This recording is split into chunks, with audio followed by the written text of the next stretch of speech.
2% لوگ نہیں ہمارے معاشرے میں جنہوں نے آج تک قرآن پاک ترجمے کے ساتھ مکمل زندگی میں ایک مرتبہ پڑھا ہو. اور ایک مرتبہ کافی نہیں. اللہ چاہتا ہے فجر میں قرآن، ظہر میں قرآن، عصر میں قرآن، مغرب میں قرآن، عشاء میں قرآن. ہے ہی نہیں. ہاں غزہ کے بچے، شہید ہونے والے بچے جب وہ زخمی ہوتے تو وہ قرآن سنا دیتے ہیں. وہ غزہ کی بچیاں قرآن سنا دیتی. وہ جن کے ٹانگوں کے آپریشن ہو رہے ہیں، جن کے شاید آکسیجن اویلیبل نہیں، اینستھیزیا پاسبل نہیں، وہ قرآن کی تلاوت کرتے ان کا آپریشن ہو رہا ہوتا ہے.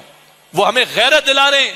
یہ امت جو بغیرت ہو چکی ہے اس کو غیرت دلا رہے ہیں. قرآن اٹھاتا ہے بندے کو، قرآن ایمان کی دولت دیتا ہے، قرآن کھڑا کرتا ہے بندے کو.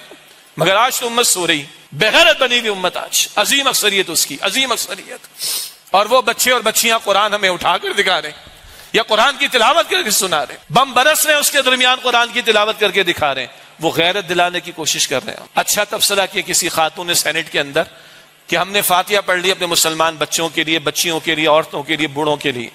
ایک فاتحہ ہمیں اس امت کے لیے پڑھ لینا چاہیے، اس امت کے حکمرانوں کے لیے پڑھ لینا چاہیے، اس امت کے مقتدر طبقات کے لیے پڑھ لینا چاہیے، جن کے لیے ڈوب مرنے کا مقام ہے کہ وہ کھڑے ہو کر بات کرنے کو تیار نہیں ہے.